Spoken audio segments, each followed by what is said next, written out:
We weren't always homeless, Zero said. I remember a yellow room. How old were you when you... Stanley started to ask, but couldn't find the right words. Moved out? I don't know. I must have been real little because I don't remember too much. I don't remember moving out. I remember standing in a crib with my mother singing to me. She held my wrists and made my hands clap together. She used to sing that song to me. The one you sang. It was different, though. Zero spoke slowly, as if searching his brain for memories and clues. And then later, I know we moved on the street, but I don't know why we left the house. I'm pretty sure it was a house and not an apartment. I know my room was yellow. It was late afternoon. They were resting in the shadow of the thumb. They had spent the morning picking onions and putting them in the sack. It didn't take long, but long enough so that they had to wait another day before heading down the mountain.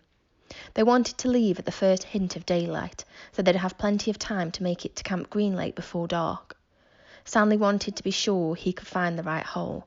Then they would hide by it until everyone went to sleep. They would dig for as long as it seemed safe and not a second longer. And then, treasure or no treasure, they'd head up the dirt road. If it was absolutely safe, they'd try to steal some food and water from the camp kitchen.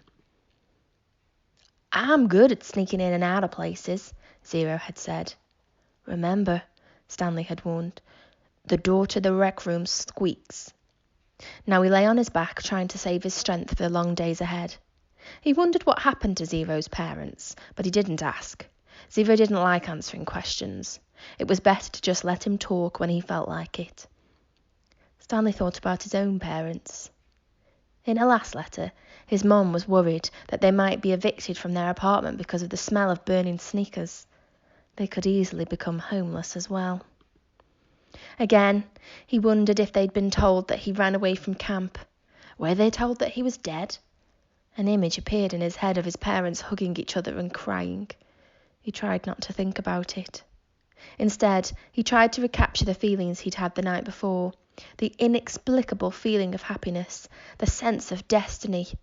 But those feelings didn't return. He just felt scared. The next morning they headed down the mountain. They dunked their caps in the waterhole before putting them on their heads. Zero held the shovel and Stanley carried the sack, which was crammed with onions and the 3 jars of water. They left the pieces of the broken jar on the mountain. This is where I found the shovel, Stanley said, pointing out a patch of weeds. Zero turned and looked up towards the top of the mountain. That's a long way. You were light, Stanley said. You'd already thrown up everything that was inside your stomach. He shifted the sack from one shoulder to the other. It was heavy. He stepped on a loose rock, slipped, then fell hard. The next thing he knew, he was sliding down the steep side of the mountain. He dropped the sack, and onions spilled all around him. He slid into a patch of weeds and grabbed onto a thorny vine. The vine ripped out the earth and slowed him enough so that he was able to stop himself. Are you all right? Zero asked from above. Stanley groaned as he pulled the thorn out of the palm of his hand. Yeah, he said. He was all right. He was worried more about the jars of water. Zero climbed down after him, retrieving the sack along the way. Stanley pulled some thorns out of his pant legs. The jars hadn't broken. The onions had protected them, like styrofoam packing material. Glad you didn't do that when you were carrying me, Zero said. They'd lost about a third of the onions, but recovered many of them as they continued down the mountain. When they reached the bottom, the sun was just rising above the lake. They walked directly toward it. Soon they stood on the edge of the cliff, looking down on the dry lake bed. Stanley wasn't sure, but he thought he could see the remains of the Mary Lou off in the distance. Are you thirsty? Stanley asked. No, said Zero. How about you? No, Stanley lied. He didn't want to be the first one to take a drink. Although they didn't mention it, it had become a kind of challenge between him and Zero. They climbed down into the frying pan. It was a different spot from where they had climbed up. They eased themselves down from one ledge to another and let themselves slide in other places, being especially careful with the sack. Stanley could no longer see the Mary Lou, but headed in what he thought was the right direction. As the sun rose, so did the familiar haze of heat and dirt. "You thirsty?" Zero asked. "No," said Stanley. "Because you have 3 full jars of water," said Zero. "I thought maybe it was getting too heavy for you. If you drink some, it'll lighten your load." "I'm not thirsty," said Stanley. "But if you want a drink, I'll give you some." "I'm not thirsty," said Zero. I was just worried about you." Stanley smiled.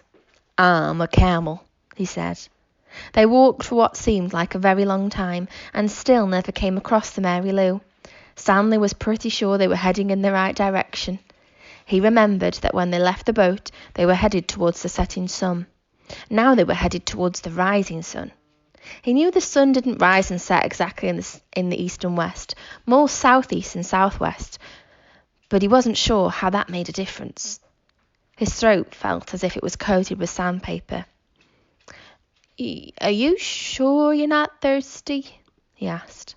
"Not me," said Zero. His voice was dry and raspy.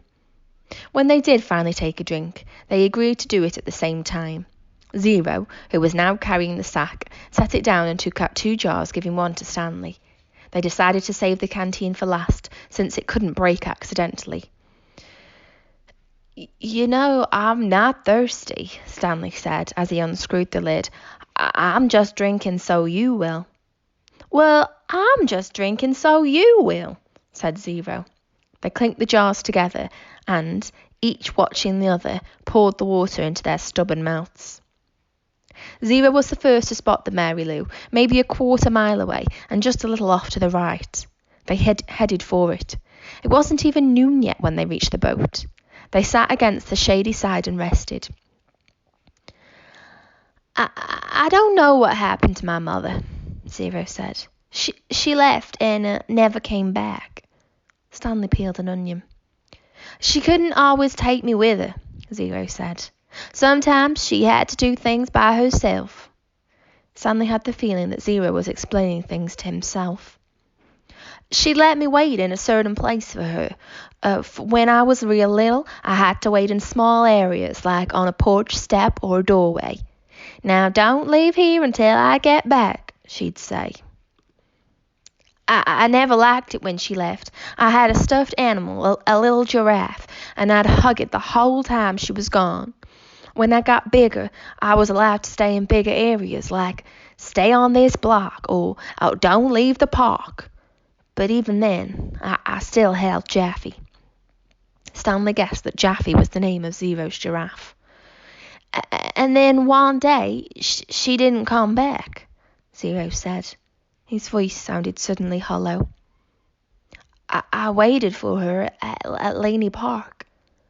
"Laney Park?" said Stanley. "I've been there." "You know the Playscape?" asked Zero. "Yeah, I've played on it." I waited there for more than a month," said Zero. "You know that tunnel that you crawl through between the slide and the swinging bridge? That's where I slept." They ate 4 onions apiece and drank about half a jar of water. Stanley stood up and looked around. Everything looked the same in all directions. "When I left camp, I was headed straight toward Big Thumb," he said. "I saw the boat off to the right, so that means we have to turn a little to the left." Zero was lost in thought. "What? Okay," he said. They headed out. It was Stanley's turn to carry the sack. "Some kids had a birthday party," Zero said. I guess it was about 2 weeks after my mother left. There was a picnic table next to the playscape and balloons were tied to it. The kids looked to be the same age as me. One girl said hi to me and asked me if I wanted to play. I wanted to, but I didn't. I knew I didn't belong at the party, even though it wasn't their playscape. There was this one mother who kept staring at me like I was some kind of monster. Then later a boy asked me if I wanted a piece of cake, but then that same mother told me, 'Go away!' And she told all the kids to stay away from me, so I never got the piece of cake. I ran away so fast I forgot Jaffy." Did you ever find him? It? For a moment, Zero didn't answer. Then he said, he wasn't real. Stanley thought again about his parents, how awful it would be for them to never know if he was dead or alive. He realised that was how Zero must have felt, not knowing what happened to his mother. He wondered why Zero never mentioned his father. Hold on, Zero said, stopping abruptly. We're going the wrong way. No, this is right, said Stanley. You were heading toward Big Thumb when you saw the boat off to your right, said Zero. That means we should have turned right when we left the boat. You sure? Stanley drew a diagram in the dirt. Stanley still wasn't sure. We need to go this way, Zero said, first drawing a line on the map and then heading that way himself. Stanley followed. Didn't feel right to him, but Zero seemed sure. Sometime in the middle of the afternoon, a cloud drifted across the sky and blocked out the sun. It was a welcome relief. Once again, Stanley felt that destiny was on his side. Zero stopped and held out his arm to stop Stanley too.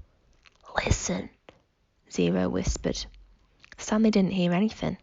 They continued walking very quietly, and Stanley began to make out the faint sounds of Camp Green Lake. They were still too far away to see the camp, but he could hear a blend of indistinct voices. As they got closer, he occasionally could hear Mr. Sir's distinctive bark. They walked slowly and quietly, aware that sounds travel in both directions. They approached a cluster of holes. Let's wait here until they go in, said Zero. Stanley nodded. He checked to make sure there was nothing living in it, then climbed down into a hole. Zero climbed into the one next to him. Despite having gone the wrong way for a while, it hadn't taken them nearly as long as Stanley had expected. Now, they just had to wait. The sun cut through the cloud, and Stanley felt its rays beating down on him. But soon more clouds filled the sky, shading Stanley and his hole. He waited until he was certain the last of the campers had finished for the day. Then he waited a little longer. As quietly as possible, he and Zero climbed up out of their holes and crept towards camp.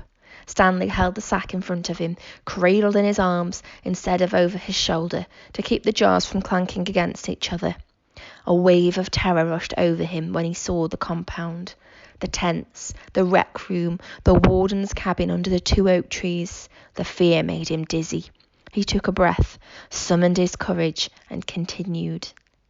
That's the one, he whispered, pointing out the hole where he had found the gold tube. It was still about 50 yards away, but Stanley was pretty sure it was the right hole. There was no need to risk going any closer. They climbed down into adjacent holes and waited for the camp to fall asleep.